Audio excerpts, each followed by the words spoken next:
Continuing on with our discussion on home design, let's talk about room size. Room size, when people say I have a 4-bedroom home, the size of those bedrooms can vary dramatically, and that would actually then dramatically vary the price of the home. So when you're starting to design a home, you're asking people what it is they actually need. Some people will just say, I need massive bedrooms. Now, you've really got to get behind the reason why you need massive bedrooms. It could be large pieces of furniture, it could be king-size beds, etc., etc. So when you're talking home design and thinking about that, sometimes where people have come from, as in the house they're living now or one they have lived in the past, has an ideal room size. So as a professional designer, developer, builder, etc., you really need to ask people whether it's something they've had in the past that they like. And generally speaking, even in a project home, if you've had a certain size bedroom or lounge room or something in a prior home, it is ideal that you write down those dimensions or bring your old plan that you had, if you had a plan of the house, and bring that to the person who's designing your home and try and replicate that if it's something that you really like. So it's a pretty simple process, really. If you think about all the homes you've lived in, and I've lived in a few myself, and think about the features of the other homes that you really liked, and you may want to replicate. It could be the kitchen layout, it could be a skylight in the roof, it could be a rake ceiling, whatever it is. That's really something that you should put on your on the list we showed you before, which is your needs and wants, things you absolutely need and things you would like, I suppose, down that list. Some of those things will become needs, and silly things like, yes, I need a kitchen, well, that's a need, but, you know, do you need a rumpus room 7 metres by 7 metres?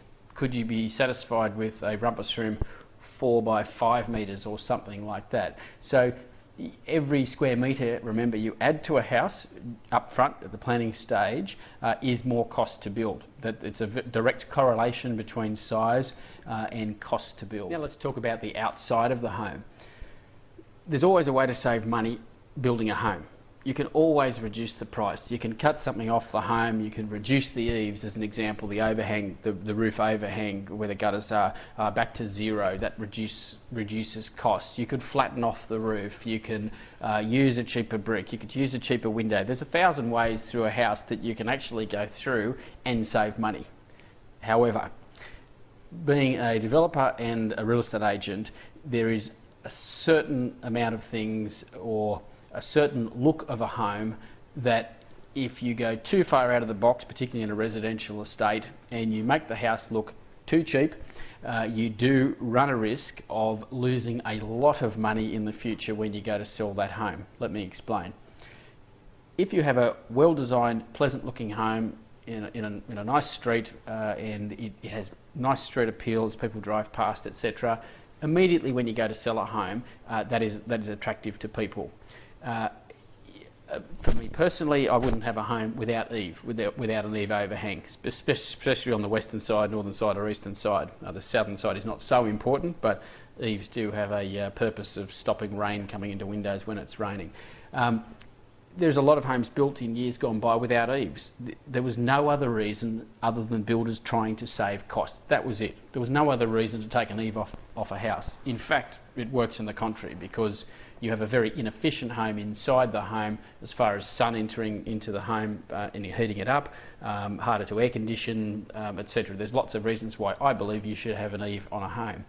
So if you've got all homes in a street, as an example, this is talking about home design, and they all look pleasant, whatever that happens to be in your mind, and they've got eaves and the homes are solar efficient and function well, then along comes the house your designer has designed or your builder and plonks it in the middle of the street, paints it pink, nothing against pink, but paints it pink, and all the other homes have got a nice toned down colours, and the house stands out.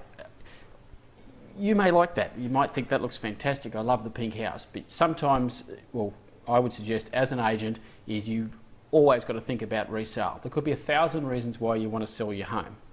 Up front, you always say, oh, I'm going to live in, people say, I'm going to live in this house forever, I'm never moving again. On average, Australians move every 7 years. So unless your house is particularly architectural and you're in an area that can carry that off and get, I suppose, achieve a greater value down the track, or you just don't care about the money, it doesn't matter, you can design whatever you like on any block of land.